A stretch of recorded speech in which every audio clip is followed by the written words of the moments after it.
नमस्कार दोस्तों, स्वागत है आप सभी लोगों का आर एस वावा पर। हाल ही के अंदर राजस्थान में दो उप मुख्यमंत्री बनाए गए हैं, डेप्यूटी सीएम। वैसे तो संविधान के अंदर डेप्यूटी सीएम का कोई जिक्र नहीं है, ना ही शपथ का कोई जिक्र है, लेकिन फिर भी राजस्थान के दो उप मुख्यमंत्रियों ने शपथ ली और शपथ राज्यपाल ने दिलाई।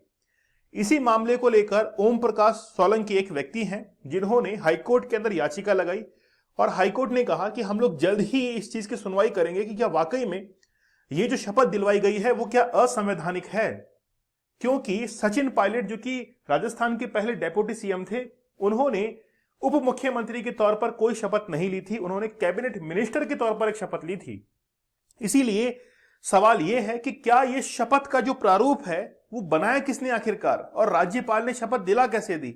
इस चीज को लेकर कई कयास लगाए जा रहे हैं। अगर वाकई में इस याचिका पर सुनवाई होती है तो क्या हाईकोर्ट के द्वारा इनकी नियुक्ति पर रोक लगाई जा सकती है, या फिर नियुक्ति रद्द हो सकती है, या फिर वापस जो है इनको उप मुख्यमंत्री का जो पद दिया गया है वो छीन लिया जाएगा। इन तमाम बातों के बारे में आज हम लोग चर्चा करेंगे और कॉन्स्टिट्यूशनली हम लोग देखेंगे कि क्या वाकई में इनकी नियुक्ति हो सकती है। आपके बहुत सारे सवालों के जवाब जो है आप लोगों को मिलने वाले हैं। राजस्थान के अंदर अभी हाल ही में भरतपुर से संबंध है इनका। राजस्थान की यानी कि जयपुर की सांगानेर सीट से जीतकर आए हैं। पहली बार इन्होंने विधायक का चुनाव जीता और इस बार मुख्यमंत्री जो है अपॉइंट हो चुके हैं। इनको पता भी नहीं होगा कि मैं मुख्यमंत्री बनने वाला हूं। राजस्थान के लिए कड़वी बात यह भी है कि अगर ये सोचिए कि राजस्थान के अंदर बीजेपी का अगर कोई भी चेहरा मुख्यमंत्री का अनाउंस नहीं था पहले, तो अगर अनाउंस कर दिया जाता भजनलाल शर्मा के तौर पर, तो क्या फिर उस समय भजनलाल शर्मा अपनी सरकार बनाने के अंदर कामयाब हो पाते। एक सोचने का विषय है। पार्टियां जो हैं वो अपने उम्मीदवार को छिपा कर रखती है। हो सकता है कि मेरी बात से आप लोग सहमत ना हो। जनता जब वोट करती है तो ये देखती है कि हमारे लिए कौन अच्छा काम कर सकता है। मैं किसी पार्टी के लिए नहीं कह रहा हूं, मैं बेसिकली ये कह रहा हूं कि हम लोग जिस इलेक्शन के अंदर पार्टिसिपेट करते हैं, हम एक उम्मीदवार को जाकर वोट देते कि यार ये हमारा भला कर सकता है, एक उम्मीद के साथ में जाते ही हैं। तो क्या पहले से ही चेहरा अनाउंस करना और नहीं करना इसका कोई फर्क पड़ता है। अगर पहले से चेहरा अनाउंस होता कि भजनलाल शर्मा सीएम बनने वाले हैं राजस्थान के, क्या आप उनको वोट करेंगे? तो क्या रिजल्ट हो सकते थे? मुझे आप लोग कमेंट सेक्शन में जरूर बताइएगा। बस बात यह है कि धैर्य के साथ में कमेंट करिएगा। चलिए अपने पॉइंट पर वापस आते हैं। प्रेमचंद बैरवा और दिया कुमारी दो उप मुख्यमंत्री जो है राजस्थान के अंदर बने हैं।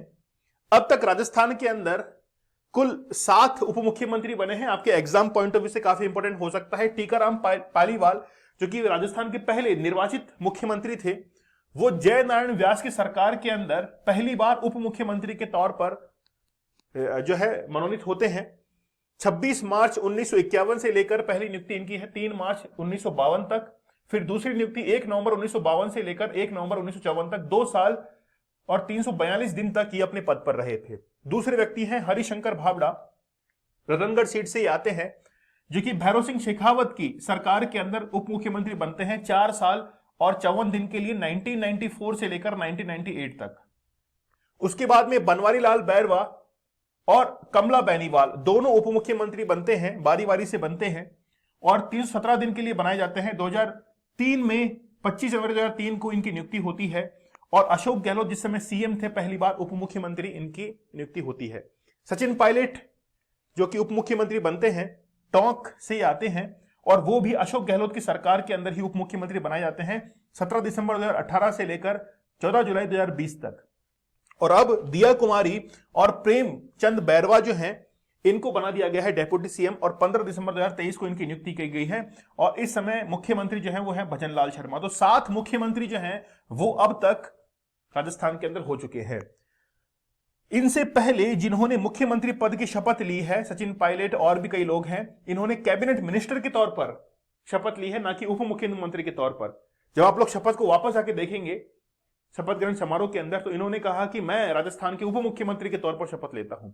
ऐसे जो है उसके अंदर वर्ड इंक्लूड थे। जब भी हम लोग शपथ की बात करते हैं तो आप लोग याद रखिए कि मुख्यमंत्री और भी जो लोग शपथ लेते हैं इनकी शपथ का उल्लेख अनुसूची 3 के अंदर है।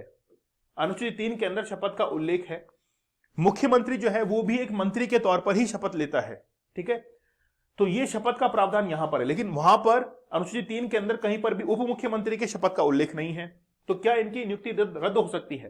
पहले मैं आप लोग को दिया कुमारी के बारे में बताता हूं। राजघराने से ये आती हैं। इनके जो फादर है, इनके जो पिता है भवानी सिंह, उन्होंने 1989 के अंदर कांग्रेस की तरफ से इलेक्शंस लड़े थे लोकसभा के लिए, जो कि चुनाव हार गए थे। इनकी जो दादी हैं वो गायत्री देवी हैं, जो कि 3 बार लोकसभा के अंदर सांसद भी रह चुकी हैं। मतलब गायत्री देवी जो है उनकी पोती है दिया कुमारी। इनका जन्म 1971 को होता है, 30 जनवरी को, मतलब जन्मदिन आने वाला है। एज 52 है इनकी। भारतीय जनता पार्टी को उन्होंने ज्वाइन किया था। और अब ज्वाइन कब किया था? 2013 के अंदर। 2013 के अंदर इन्होंने बीजेपी को ज्वाइन किया था। नरेंद्र सिंह जो है वो इनके हस्बैंड है, और आप लोग यहां पर देख सकते हैं कि डिवोर्स लिखा हुआ है 2018 के अंदर। 3 बच्चे हैं इनके, ठीक है। पद्मनाभ सिंह उनमें से एक है। पेरेंट्स हैं भवानी सिंह और पद्मनी देवी। इनका रेजिडेंस है सिटी पैलेस जयपुर के अंदर। अल्मा, यानी कि बेसिकली देखिए कहां से इनकी पढ़ाई हुई है। मॉडर्न स्कूल न्यू दिल्ली से ये पढ़ी हुई है। महारानी Gayatri Devi girls public school है, वहां से इन्होंने पढ़ाई की, स्कूलिंग की है। Chelsea college of arts London से ये पढ़ के आई हैं आर्ट्स के अंदर। और अमेठी यूनिवर्सिटी जयपुर से इन्होंने जो है वो डिग्री हासिल की है। तो ये इनका एजुकेशनल बैकग्राउंड है। ये इनके 3 बच्चे हैं। तो दिया कुमारी सबसे पहले जो इलेक्शंस के अंदर उतरती हैं, 2013 के अंदर इन्होंने पार्टी को ज्वाइन किया, पॉलिटिक्स में आई 2013 के अंदर। उस समय सवाई माधोपुर से एमएलए बनी थी। फिर 2018 के अंदर जब राजस्थान में चुनाव होते हैं तो उस समय ये इलेक्शंस में खड़ी ही नहीं हुई थी एमएलए के अंदर। लेकिन 2019 में जब लोकसभा के इलेक्शंस हुए थे, उस समय 2019 के अंदर राजसमंद सीट से ये चुनाव जीतकर पहुंची थी मेंबर ऑफ पार्लियामेंट के लिए। और अब राजस्थान के अंदर विद्याधर सीट जो कि जयपुर में है, वहां पर सीताराम अग्रवाल जो कि कांग्रेस के उम्मीदवार थे, उनको 71,000 वोटों से हराकर विद्याधर सीट से ये अब कहां पहुंचती है? विधानसभा के अंदर पहुंचती है और उप मुख्यमंत्री इनको बना दिया जाता है। तो दिया कुमारी देखते हैं कि कितना अच्छा कर पाती है राजस्थान के लिए। प्रेमचंद बैरवा जो हैं ये दूदू सीट से आते हैं। दूदू राजस्थान का सबसे छोटा जिला है। दूदू के अंदर ये अपनी जीत दर्ज करते हैं। इससे पहले वाला चुनाव हार गए थे। 2018 के अंदर जो चुनाव हुए थे, इलेक्शंस हुए थे एमएलए के, उस समय ये हार गए थे। और अब जो है बाबूलाल नागर को इन्होंने हराया है। पहले बाबूलाल नागर ने इनको हराया था, अब बाबूलाल नागर को इन्होंने जो है हरा दिया है दूदू सीट से। और अब इलेक्शन जीत के जो है वो पहुंचे हैं। 52 ईयर्स के आसपास इनकी एज है। और राजस्थान के अंदर जिस तरीके से ये मुख्यमंत्री उप मुख्यमंत्री बनाए गए हैं, तो सभी देखिए, हम लोग जब भी पढ़ाई करते हैं तो ये देखते हैं कि वोट जो है वो जाति आधारित ना हो, लेकिन यहां पर साफ तौर पर दिखाई दे रहा है। मैं कोई कमी नहीं निकालना चाहता। हम लोग देखिए एनालिसिस करते हैं किसी भी बात का, क्योंकि मुझे पता है कि आप लोग देखिए इंडियंस हैं, मुझे पता है आप लोग ऐसे ही जो है उस चीज को लेकर जाएंगे। देखो सर जो है वो बीजेपी के विरोधी है, कांग्रेस के पक्ष में है, मुझे पता है। लेकिन जब आरएस मेंस वगैरह ऐसे बड़े एग्जाम, प्रेस्टिजियस एग्जाम में लिखने की बारी आती है, तो वहां पर एक टॉपिक है, पढ़िएगा आप लोग पेपर 3 के अंदर, राजनीति में जातिवाद, है ना, या राजनीति के अंदर जाति किस तरीके से जो है हावी रहती है, इसी चीज के बारे में पढ़ते हैं। वहीं से मैं टॉपिक उठाकर आप लोगों के सामने बयां कर रहा हूं। ठीक है, चलिए खैर छोड़िए, मुझे पता है आप लोग क्या सोचेंगे। सुप्रीम कोर्ट 1990 में जो है वो कई बार, अब हम लोग आते हैं उस पॉइंट के ऊपर, क्या इनकी नियुक्ति रद्द हो सकती है? तो पहली बात तो ये क्लियर है कि इनकी नियुक्ति रद्द नहीं हो सकती है, क्योंकि पहले भी सुप्रीम कोर्ट के पास में और हाई कोर्ट के पास में याचिकाएं पहुंच चुकी हैं। डिप्टी सीएम के पद की शपथ को लेकर पहले भी हाई कोर्ट और सुप्रीम कोर्ट में याचिकाएं दर्ज हुई हैं। डिप्टी सीएम की शपथ पर आपत्ति सुप्रीम कोर्ट 1990 में खारिज कर चुका है। कर्नाटक, पंजाब, हरियाणा, बॉम्बे हाई कोर्ट में भी डिप्टी सीएम की शपथ पर आपत्ति जताते हुए नियुक्ति को अवैध घोषित करने की याचिकाएं लगाई गई थी। लेकिन याचिकाओं को खारिज करते हुए सुप्रीम कोर्ट ने कहा था कि डेप्यूटी सीएम को भी संविधान के आर्टिकल 164(3) के तहत शपथ दिलाई जाती है। डिप्टी सीएम शपथ लेना संविधान के प्रावधानों का उल्लंघन नहीं है, ये सुप्रीम कोर्ट ने क्लियर कर दिया था।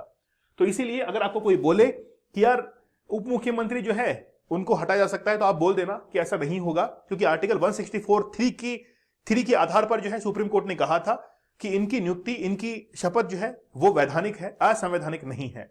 ठीक है, चलिए, तो ये अपने पद पर बने रहेंगे और देखना होगा कि अब जो आगे राजस्थान के अंदर भर्तियां होने जा रही हैं। मैंने शुरुआत में एक प्रश्न आप लोगों से पूछा था, क्या पहले से ही चेहरा अनाउंस होता जिसके लिए आपने वोट किया है, तो क्या वाकई में आज आप राजस्थान के अंदर वोट करते? बताइए, मुझे बताइएगा बड़ा खुल के, क्योंकि देखिए आप इस सिस्टम का हिस्सा हैं, आप लोग यूथ हैं, युवा हैं, आप चाहते हैं कि हम जो है वो एम्प्लॉयड जनरेट करें, आप चाहते हैं कि आपकी बेरोजगारी, आप चाहते हैं कि आप जो है ग्रो करें अपने जीवन के अंदर, तो आपको इन सब चीजों के बारे में सोचना पड़ेगा। इनको राजनीति से मत जोड़िए, आप इसको एनालिटिकल व्यू के अंदर लेकर चलिए एक बार, ठीक है। चलिए, तो आप लोगों के लिए जूनियर अकाउंटेंट पेपर 2 का एक कोर्स डिजाइन किया गया है, एक वीडियो कोर्स है जिसमें आप लोग 6 सब्जेक्ट जो है पेपर 2 के उनको तैयार कर सकते हैं। 6 सब्जेक्ट पढ़ने के साथ साथ आप लोग उनकी प्रैक्टिस भी कर सकते हैं पेपर 1 पेपर 2 के लिए। दोनों की टेस्ट सीरीज अवेलेबल है जो कि कोर्स के साथ में फ्री दी जाती है। अगर आप लोग चाहें तो पेपर 1 पेपर 2 की टेस्ट सीरीज को अलग से भी बाय कर सकते हैं फुल डिटेल सॉल्यूशन के साथ में। टेलीग्राम चैनल है दीपक सर ऑफिशियल, जहां पर लेक्चर की पीडीएफ मिलेगी। क्विज मैं आप लोगों के लिए डेली अपलोड वहां पर कर रहा हूं, आप लोग वहां से जरूर प्रैक्टिस कीजिए जूनियर अकाउंटेंट के विद्यार्थी। खास तौर पर आरएस मेंस की भी क्लासेस चल रही हैं, कल ऐप के ऊपर लाइव क्लास होने वाली है मैनेजमेंट की। आरएस बाबा दीपक सर, इस टेलीग्राम चैनल से आप लोग जुड़ जाइए, ज्वाइन कर लीजिए इसको, ठीक है। एप्लीकेशन जरूर डाउनलोड कीजिएगा आरएस बाबा दीपक सर। मिलते हैं आप लोगों से अगले सेशन में, तब तक धन्यवाद, थैंक यू, जय हिंद।